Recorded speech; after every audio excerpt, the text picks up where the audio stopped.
श्री स्वामी समर्थ. स्वागत आहे तुमचं माझ्या मराठी यूट्यूब चॅनलवर.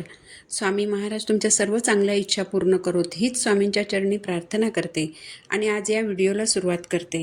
उद्या 1 फेब्रुवारी 2025 वार आहे शनिवार. उद्या आहे गणेश जयंती. उद्या आपल्या बाप्पांचा वाढदिवस आहे. हा दिवस तुम्हा आम्हा सर्वांसाठी तसेच सर्व गणेश भक्तांसाठी अतिशय महत्त्वाचा आहे. गणेश जयंती म्हणजे आपल्या बाप्पांचा वाढदिवस. या दिवशी बाप्पांनी श्री क्षेत्र काशी येथे धुंडीराज स्वरूपात अवतार धारण केला होता. त्यामुळेच माघ शुक्ल चतुर्थी या तिथीला बाप्पांची जयंती साजरी केली जाते. बघा, बरेच गणेश भक्त असे आहेत की त्यांना दर महिन्याच्या संकष्ट चतुर्थीचं व्रत करणं शक्य होत नाही. म्हणजे वय झाल्यामुळे किंवा एखाद्या आजारपणामुळे किंवा मग इतर कोणत्याही कारणामुळे जी लोक दर महिन्याच्या संकष्ट चतुर्थीचं व्रत करू शकत नाहीत, त्यांनी गणेश जयंतीच्या दिवशी मनोभावे जर व्रत केलं तर त्यांना वर्षभरातील चतुर्थी केल्याचं पुण्य मिळतं. इतका महत्त्वाचा आहे उद्याचा दिवस. उद्या बाप्पांचा वाढदिवस आहे, तर या दिवशी बाप्पा अतिशय आनंदात असतात. त्यांचं जे तेज आहे ते खूप पटीने प्रखर असतं. त्यामुळे या दिवशी जर आपण बाप्पांसाठी काही गोष्टी केल्या, अगदी साध्या सोप्या सेवा केल्या, बाप्पांची विधिवत पूजा केली, तर बाप्पा आपल्याला भरभरून आशीर्वाद देतात. आपल्या इच्छा नक्कीच पूर्ण करतात. उद्या बाप्पांचा वाढदिवस आहे, तर उद्या आपल्याला बाप्पांना अभिषेक करायचा आहे. यासाठी एक लाकडी पाट किंवा चौरंग घ्या. त्यावर लाल वस्त्र अंथरा. सर्वप्रथम दिवा प्रज्वलित करायचा आहे. चौरंगावर एका बाजूला थोडेसे तांदूळ ठेवून त्यावर हळद कुंकू अर्पण करा. तांदळावर दिवा ठेवून दिवा प्रज्वलित करा. दिव्याला हळद कुंकू फूल वाहून दिव्याची पूजा करून घ्या. यानंतर चौरंगावर ताम्हण ठेवून ताम्हणात थोडेसे तांदूळ ठेवा आणि त्यावर हळद कुंकू वाहून त्यावर बाप्पांची मूर्ती ठेवा. बाप्पांना प्रथम पाण्याने अभिषेक करायचा आहे. अभिषेक करत असताना ओम गंग गणपतये नमः या मंत्राचा जप करायचा आहे. यानंतर तुम्ही बाप्पांवर दुधाने किंवा पंचामृताने अभिषेक करू शकता. पंचामृतात जे पदार्थ वापरले जातात म्हणजे दूध, दही, तूप, मध, साखर, तर या पदार्थांनी तुम्ही प्रत्येकी वेगवेगळा अभिषेकसुद्धा करू शकता. यानंतर मग पुन्हा पाण्याने अभिषेक करायचा. यानंतर बाप्पांची मूर्ती कोरड्या कापडाने स्वच्छ पुसून घ्यावी. चौरंगावर एक विड्याचं जोडपान किंवा मग थोडेसे तांदूळ ठेवून त्यावर बाप्पांची मूर्ती स्थापित करावी. बाप्पांना अष्टगंध किंवा शेंदूर लावा. हळद, कुंकू, अक्षता अर्पण करा. बाप्पांना जानवं, वस्त्र अर्पण करा. लाल फूल अर्पण करा. जास्वंदाचं फूल मिळालं तर उत्तमच, नाही मिळालं तर कोणतंही लाल फूल अर्पण करू शकता. दुर्वांची जुडी अर्पण करा. बाप्पांना कधीही सुट्ट्या दुर्वा अर्पण केल्या जात नाहीत. दुर्वांची जुडी अर्पण केली जाते. म्हणून 11 किंवा 21 दुर्वांची जुडी अर्पण करा. बाप्पांना दुर्वांची जुडी अर्पण करताना शेंड्याकडील जो भाग असतो तो आपल्याकडे करायचा आहे आणि जो भाग आपण धाग्याने बांधतो तो भाग बाप्पांकडे करायचा आहे. बाप्पांना गूळ खोबऱ्याचा नैवेद्य अर्पण करा. या दिवशी उकडीच्या मोदकांबरोबरच बाप्पांना तिळाचे लाडू किंवा तिळाचे मोदकही अर्पण करायचे आहेत. यानंतर बाप्पांना धूपदीपाने ओवाळायचं आहे. या दिवशी आपल्याला न चुकता बाप्पांची सेवा करायची आहे. अगदी साध्या सोप्या सेवा आहेत, कारण विशिष्ट तिथींवर केलेल्या सेवा या शीघ्र फलदायी असतात आणि त्याचं फळही आपल्याला मिळतच मिळतं.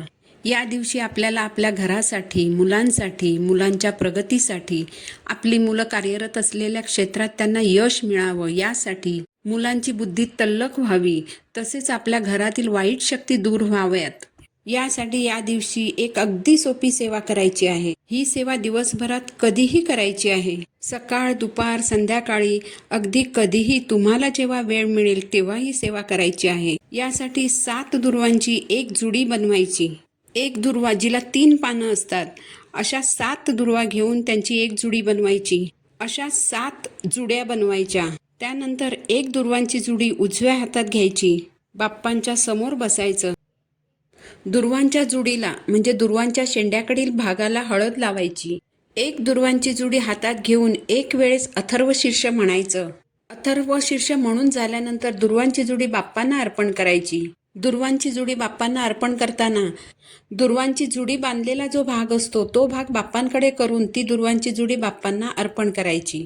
प्रत्येक जुडी बाप्पांना अर्पण करताना अथर्व शीर्ष म्हणायचं. दुर्वांच्या सर्व जुड्या बाप्पांना अर्पण केल्यानंतर बाप्पांना आपली मनोकामना, इच्छा बोलून दाखवायची आणि इच्छा पूर्ण होण्यासाठी बाप्पांना प्रार्थना करायची. जर तुम्हाला गणपती अथर्व शीर्ष बोलण्यासाठी अडचण येत असेल किंवा अथर्व शीर्ष बोलता येत नसेल तर यूट्यूबवर लावून द्या. यासाठी थोडासा वेळ लागेल, पण हा दिवस वर्षातून एकदाच येतो. त्यामुळे कोणताही कंटाळा न करता ही सेवा करा. याचं फळ तुम्हाला मिळणारच मिळणार आहे. त्यामुळे हा उपाय नक्की करून बघा. यानंतर आणखी एक सेवा करायची आहे. बघा, ज्यांचं लग्न जमत नाही त्यांच्यासाठी ही सेवा आहे.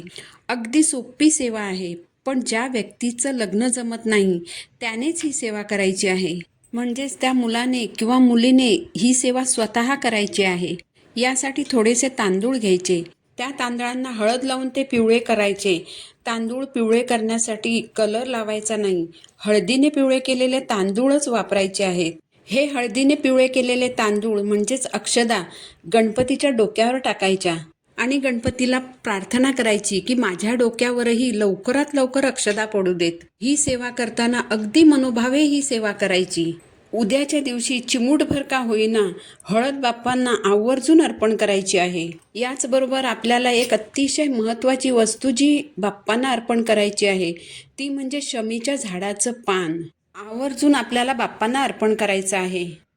तर बघा, उद्या आपल्याला शमीच्या झाडाचं एक तरी पान बाप्पांना आवर्जून अर्पण करायचं आहे.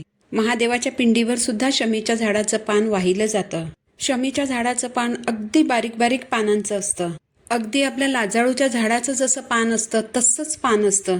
पण लाजाळूच्या पानांना हात लावला की ती पानं मिटतात. जिथे देवाचं सामान सगळं मिळतं ना, जिथे फुलं हार वगैरे मिळतात तिथे हे पान तुम्हाला सहज मिळून जाईल. एक पान मिळालं तर तसं अर्पण करा किंवा मग एक फांदी मिळाली तर ती देखील अर्पण करा. शमीच्या झाडाचं पान बाप्पांना अर्पण करायचं. हात जोडून तुमची इच्छा बोलून दाखवायची आणि प्रार्थना करायची. पैशाची समस्या बघा, तुम्हाला मला सर्वांनाच असते. तर यासाठी काय करायचं तर 21 अखंड अक्षता घ्यायच्या. त्या 21 अक्षतांना हळद कुंकू लावून त्या लाल पिवळ्या करून घ्यायच्या. रंग लावून लाल पिवळ्या करून घ्यायच्या नाही तर हळद कुंकू लावूनच त्या लाल पिवळ्या करून घ्यायच्या. तर या अक्षता उजव्या हाताच्या मुठीत घ्यायच्या. मूठ बंद करायची. तुमच्या ज्या काही इच्छा मनोकामना असतील, तुमचं जी अडचण असेल, समस्या असेल ती बाप्पाला बोलून दाखवायची आणि ओम गंग गणपते म्हणत बाप्पांना एक एक अक्षता अर्पण करायची. अशा प्रकारे सर्व अक्षता अर्पण करून झाल्यावर पुन्हा बाप्पांना आपली इच्छा बोलून दाखवायची आणि इच्छा पूर्ण होण्यासाठी प्रार्थना करायची. दुसऱ्या दिवशी त्या अक्षता लाल कापडात गुंडाळून तिजोरीमध्ये ठेवून द्यायच्या आहेत. यामुळे तुमची पैशाची समस्या सुटायला मदत होईल. जर तुमच्यावर कर्ज असेल तर ते कर्ज कमी होईल. पण याचा अर्थ असा नाही की बाप्पा येऊन तुमचं कर्ज फेडणार आहेत. तर याचा अर्थ असा की आपण जे कर्ज फेडण्यासाठी, पैसे कमवण्यासाठी प्रयत्न करत आहोत, जे कष्ट करत आहोत, त्या प्रयत्नांना यश येण्यासाठी आपल्याला हा उपाय करायचा आहे. आपण बघा, आपल्या घरात खूप स्वच्छता करतो, टापटीपपणा ठेवतो, पण जी अलक्ष्मी असते ना ती सहजासहजी घरातून बाहेर पडत नाही. यासाठी काय करायचं की 3 चांगली हळकुंड घ्यायची, उजव्या हातात घ्यायची. 1 वेळा गणपती स्तोत्र म्हणायचं आणि 3 वेळा अथर्व शीर्ष म्हणायचं. तिसऱ्या वेळी फलश्रुती सहित अथर्व शीर्ष म्हणायचं. यानंतर ही अभिमंत्रित झालेली हळकुंड सफेद कापडात बांधायची. यासाठी एक लांबट आकाराचं सफेद कापड घ्यायचं. त्या कापडाच्या एका टोकाकडच्या भागामध्ये एक हळकुंड गाठ देऊन बांधायचं.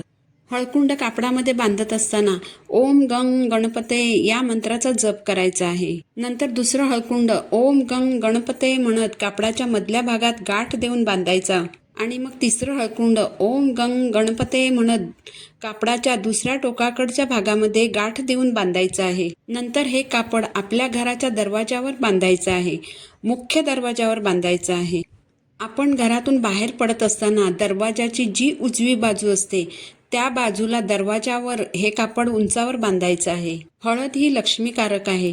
या उपायाने अलक्ष्मी घरात प्रवेश करत नाही आणि जी अलक्ष्मी घरात ठाण मांडून बसलेली असते ती घराबाहेर पडते. यामुळे सकारात्मक ऊर्जेचा प्रवाह वाढून घरात सुख समृद्धी येते.